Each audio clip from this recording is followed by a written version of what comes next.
Hello, Honors Pre-Calc BC. So this is our second day of Hyperbolas. These first three problems are going to be very similar to what we did with the ellipses and parabolas, in that we are just going to complete the square if necessary to put our equation into graphing mode and then list our important information. So if you want to pause the video and just try the first three problems and then check in with the answers, or watch this on 1.5 speed or whatever, feel free. You're definitely going to want to watch the video for sure for the back page because those are some very fun application problems. So I will explain how to do each of these though, but again, feel free to skip past what you don't need to see. So, all right, complete the square if necessary to find the equation of the hyperbola, find all pertinent information for the following, graph the equations by hand. All right, so your first equation here you're going to notice is already in graphing form, yay for us. So our A value is 2, and our B value is 3, so that's just taking the square root of each of those. Okay. And another thing I would identify is my center, which will be at 2, -3. Okay, so let's go ahead and plot that right now. So your A value, 2, that is in the x direction, so we are going to go 2 to the right and 2 to the left. And then our B value is with our y, so that's going to be 3 up and 3 down. And remember, this is not an ellipse, it's a hyperbola since you have a minus. So we are making our little box.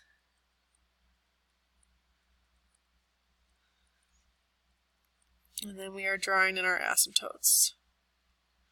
Oh gosh.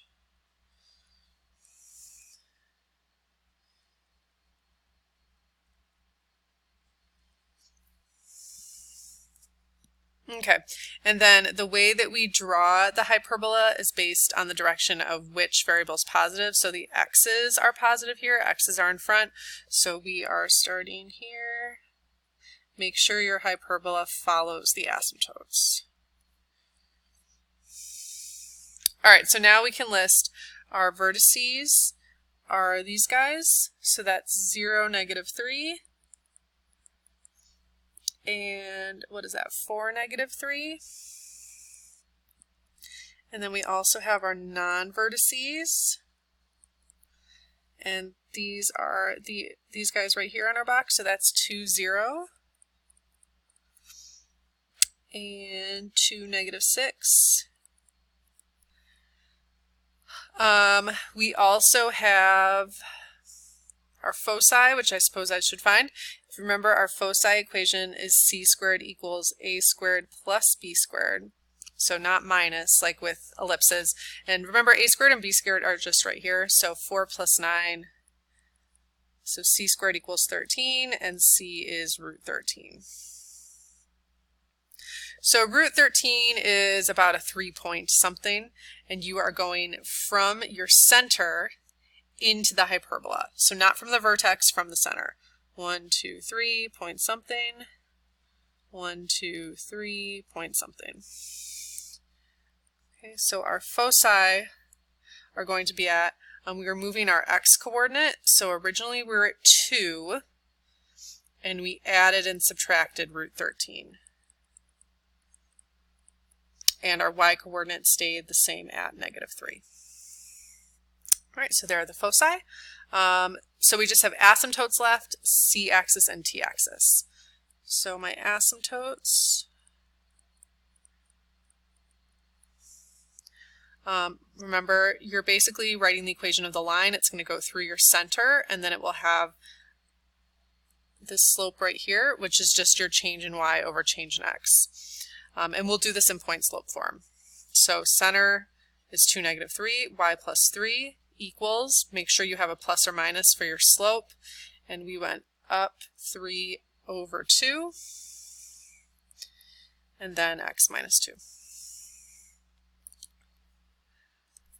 T-axis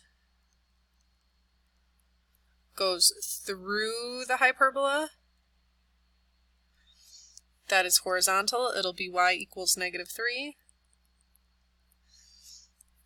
and c-axis is perpendicular to that, going through the center, and that will be x equals 2.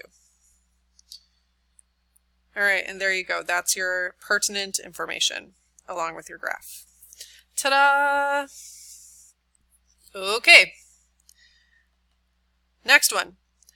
This one, all we have to do to get into graphing form or general form is to divide by 9, because we do want an equals 1.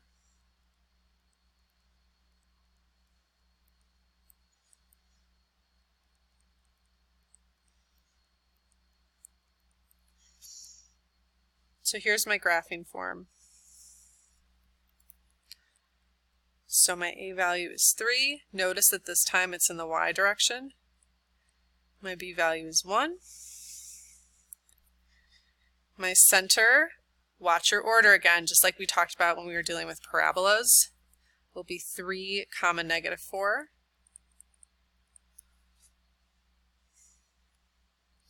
A value is 3 in the y direction, up 3, down 3. B value is 1 in the x direction. Draw your rectangle.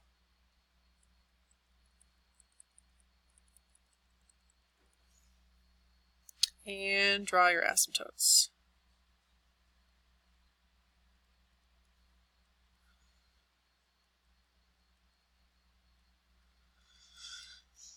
All right, and when you draw your hyperbola, notice the y is the positive one this time, so that means we are going up and down. Okay, so let's list the vertices. Are at 3, negative 1 and 3, negative 7. And the non-vertices are these guys right here, 2, negative 4, 4, negative 4. And then we'll find our foci.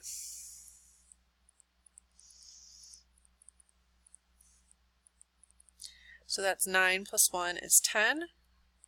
So our c value is a root 10, which is a little more than 3.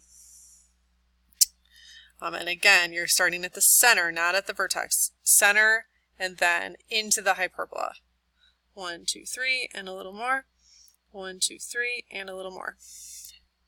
So this time, our x-coordinate stayed constant at 3, but our y-coordinate is what changed. We were at negative 4, and we added and subtracted root 10. Okay. Asymptotes.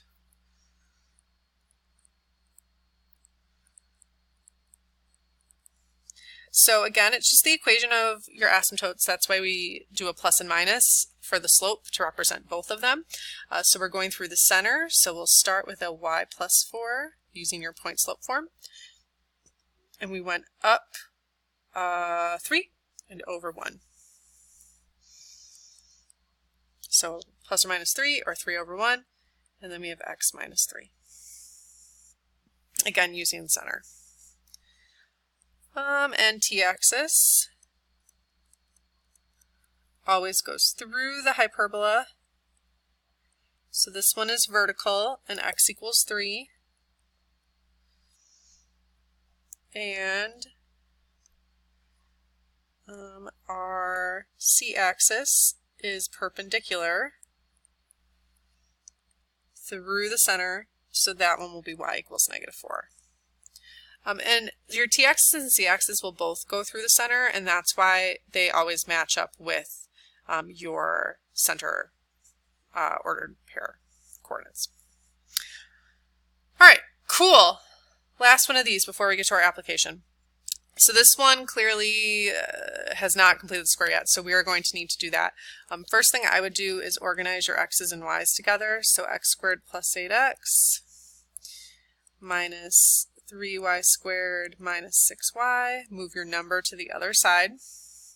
I'm not going to complete the square yet because I want to go ahead and pull out this negative 3. Watch your signs here with this one.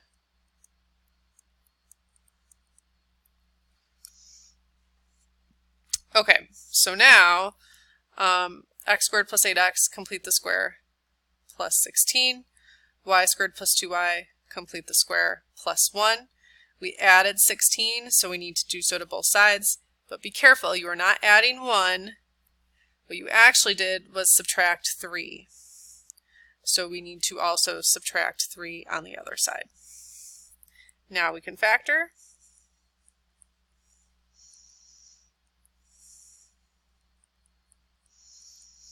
Negative 4 plus 16 is 12. 12 minus 3 is 9.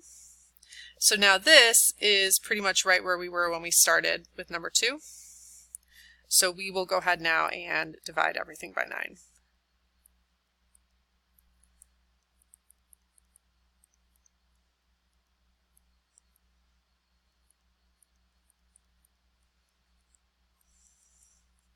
And that is going to be your graphing or general form. All right, so now let's go ahead and find everything. A is equal to 3. B is going to be equal to a root 3. Our center, watch your order again, will be at a negative 4, negative 1.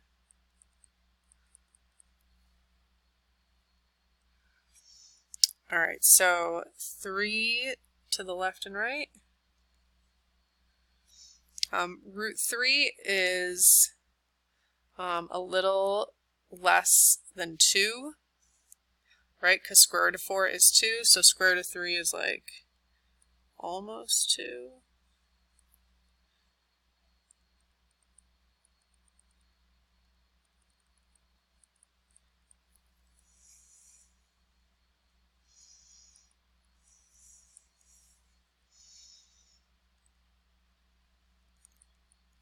Okay, and then again, the x is the positive one, the one in front here, and so that tells you that your hyperbola is going like this. Make sure again that it follows the asymptotes. All right, so vertices are those guys, negative 7, negative 1, and negative 1, negative 1. All right, sorry, a little technical difficulty. Non-vertices, we'll start over there. Non-vertices are these guys, so negative 4. Now, remember, this isn't a 1. It's close to a 1. We were at negative 1, and we went up root 3. And we were at negative 1, and we went down root 3. So you're going to have negative 1 plus or minus root 3. For your non-vertices. And then your foci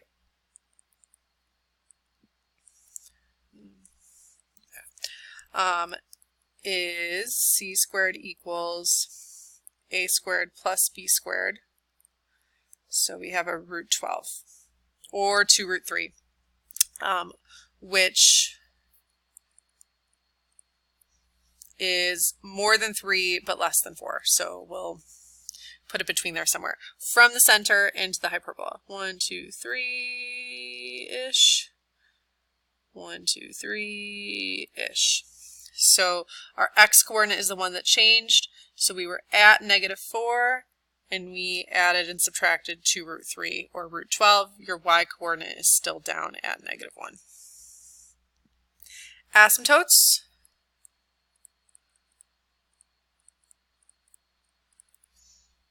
Y plus 1, again using your center, equals plus or minus. Our slope, we went up root 3 and over 3.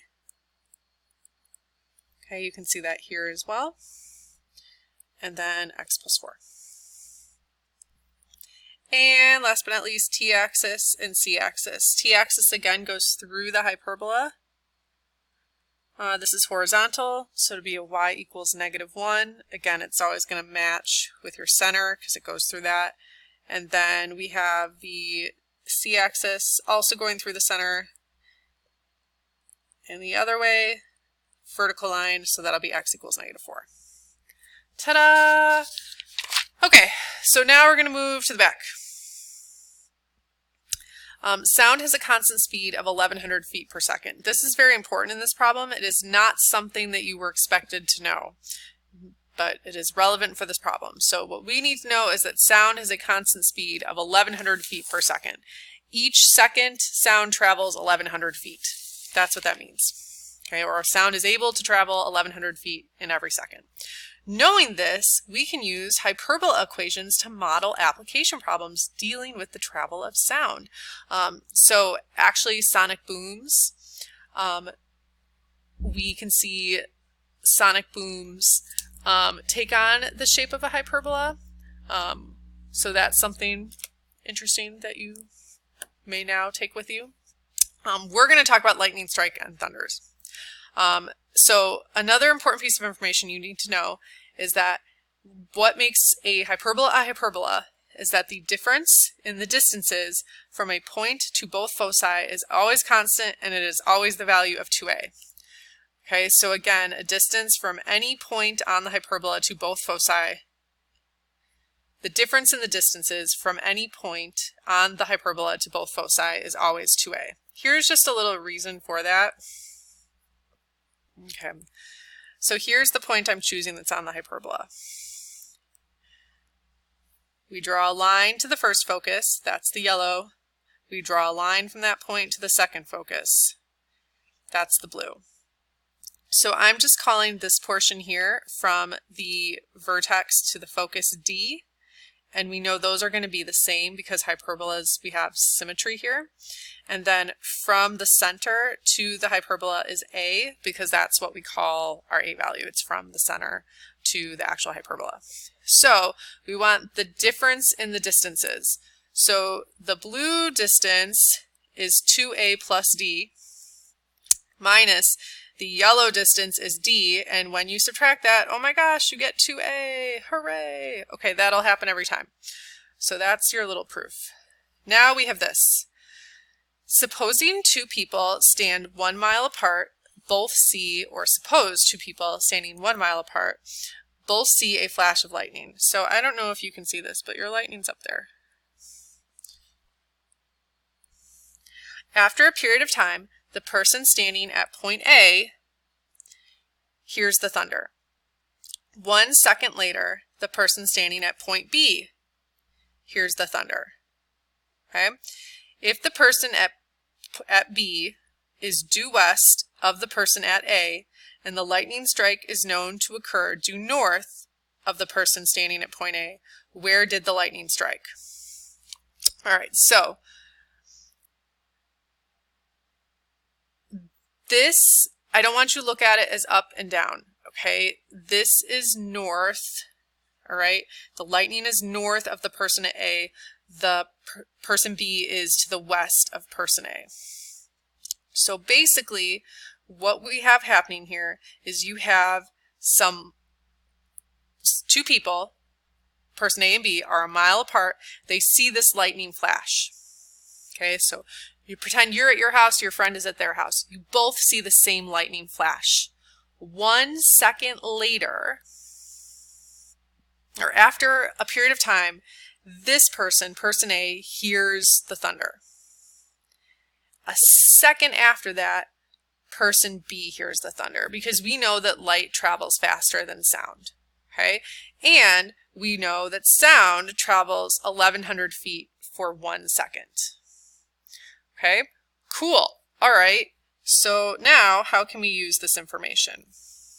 All right, well, I'm going to tell you. So we know that the difference in time of hearing the thunder, excuse me, is 1 second. Okay, we were told that.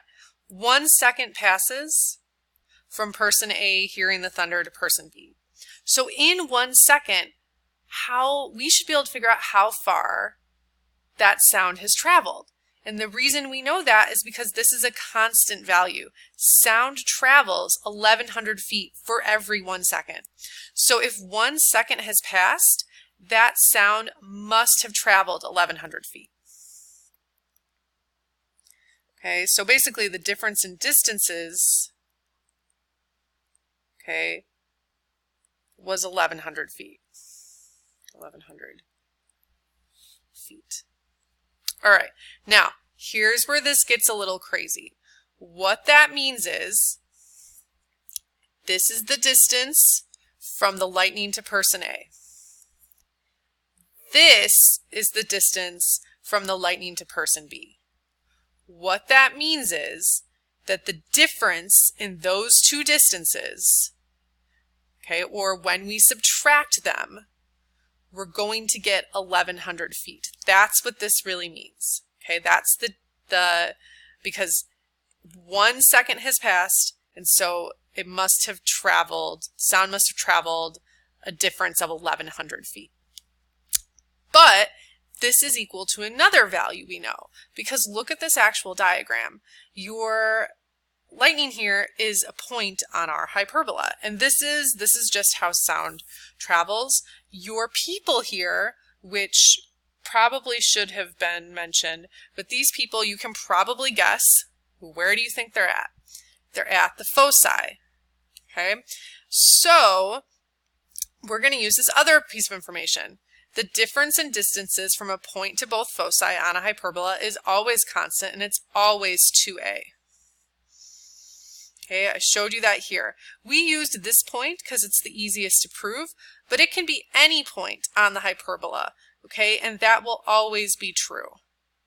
When you subtract the distances from a point to the focus, we always get 2a, which means that this distance, 1,100 feet, must also be equal to our 2a, because it is from a point on the hyperbola to the focus, point on the hyperbola to the other focus. I know this is confusing. This is ideally not a lesson I was missing. I apologize. So let's divide. 1,100 equals 2a, and so a is 550. I'm back. I'm going to try to explain this another way just because I feel like this is super confusing. And like I said, hopefully you aren't even watching this because I'm back from class, but I think that the challenging thing to think about with this problem is that you have to remember that when the lightning strikes and then the thunder, there's a clap of thunder, the sound is traveling along both of these lines at the same time. It's not like sound travels to person A, and then once person A hears the thunder, then we start traveling along for person B to hear the thunder. It's happening at the same time. So I'm going to hopefully do another little visual of what's occurring here. So lightning, flashes. Some time is going on. Okay, time is occurring. Time is occurring. All of that time, the thunder is already traveling distance. Okay, at some point in time, it hits person A. We don't care when. Okay, it could be 2 seconds later, it could be 3 seconds after the lightning flashes, who cares? At some point in time, person A hears the thunder. The distance that it has traveled the same distance towards person B already. Okay, so now who cares how long it took to go this far? It's also gone that same distance towards person B. So what we have left is 1 second later. Okay, 1 second after we get to person A, we still need to travel all this distance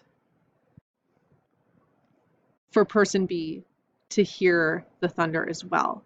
So really, the 1,100 feet is this part right here, 1,100 feet per second. That's why it's the distance and the differences, because you have this whole thing, this whole distance that it needs to travel from point A, but it's already traveled that amount. My blue here. So we're taking this whole thing minus this whole thing here, and that's leaving us with what's left, which is the 1,100 feet. And I know it's 1,100 feet because I was told that 1 second is left for person B to hear it, and distance travel or sound travels at 1100 feet per second. Now, when you see, oh, it's this difference in distances, that's what tells you that this has to be 2A as well, based on our properties of hyperbolas. Okay, so I don't know if that helped or made less sense, but we can talk about it when I see you. All right, bye. Okay, let's get through the math of this, and then when I come back, I'm happy to try to re-explain this in words. I'm sure it will be easier than over video. Okay, so how does that help us? Well, A goes from the center to the vertex. So each of these guys are going to be 550. And you also know that 1 mile is 5,280 feet. That's how far apart they are. That actually, we can use that to divide by 2 to give us our C value, because our C value is from the center to the focus. So 5,280 divided by 2 gives you C is 2,640. And this guy is A.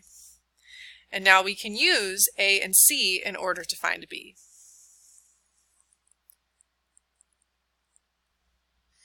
So we have 2,640 squared equals 550 squared plus B squared. And just for time's sake, I'm going to just write this out for you.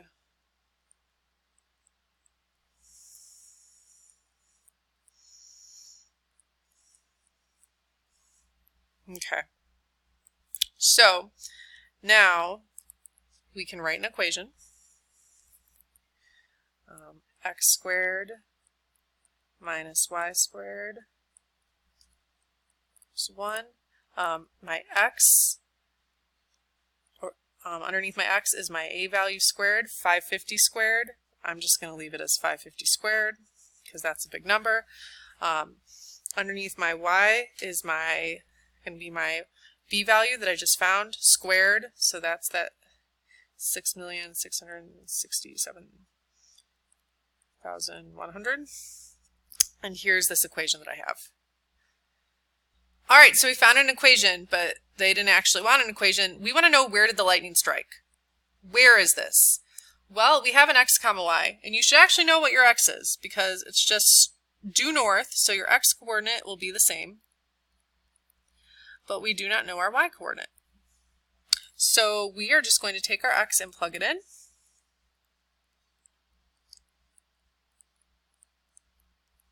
And we're going to solve for y.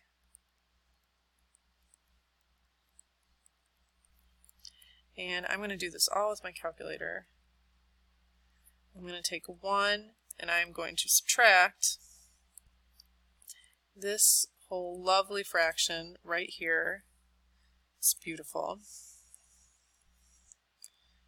That gives me that. And then I'm going to multiply by the negative 6,667,100. And then that gives me what y squared is, so I still need to square root it. And look at that, 12,122. Okay, which means that lightning strikes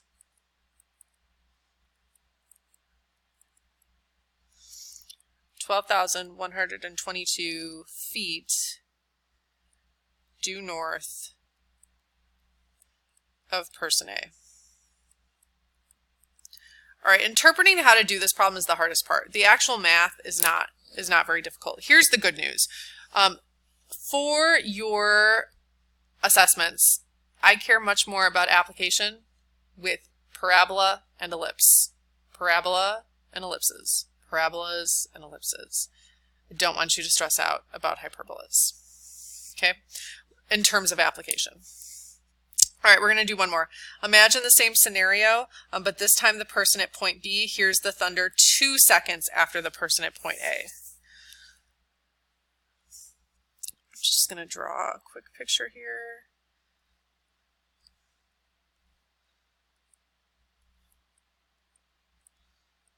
All right, there's your lightning.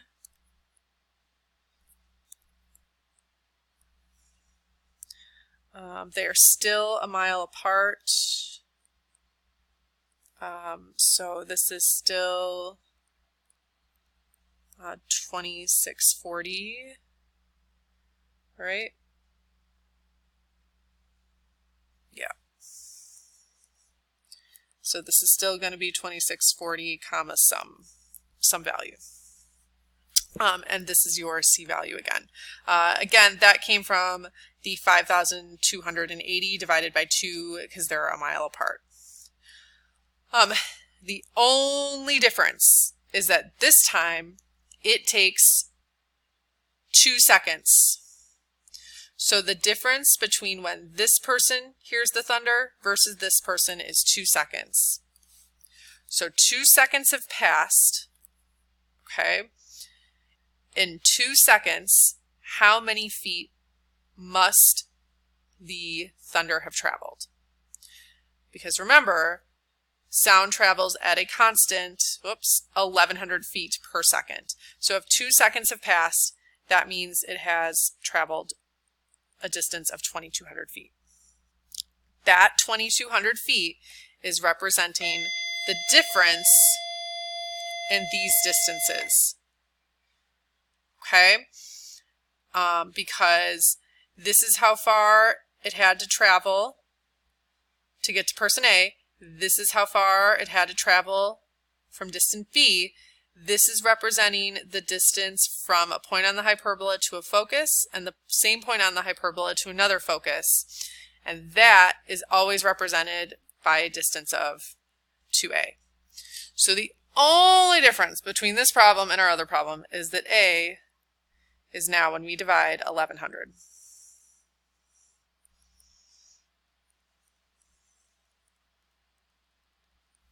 So our equation will be a little different because our b value is going to be different.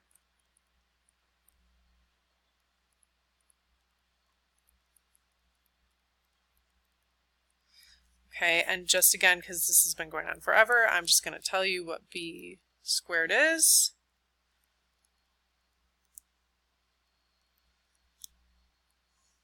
B is about this.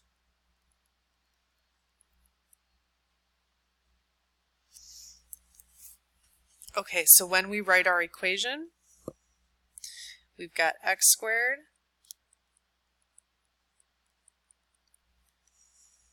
okay, and our a value is 1,100, and our b value is this 2,399.917, but when we square it, we get that.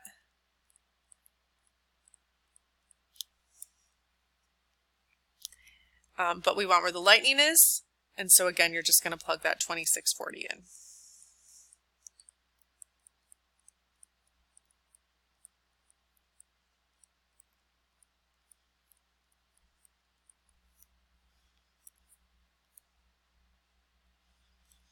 Okay, so 1 minus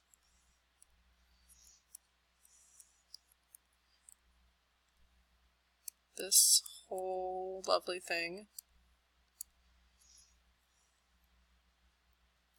times a negative 5759600. That's your y squared. Square root it. And we get 5,236.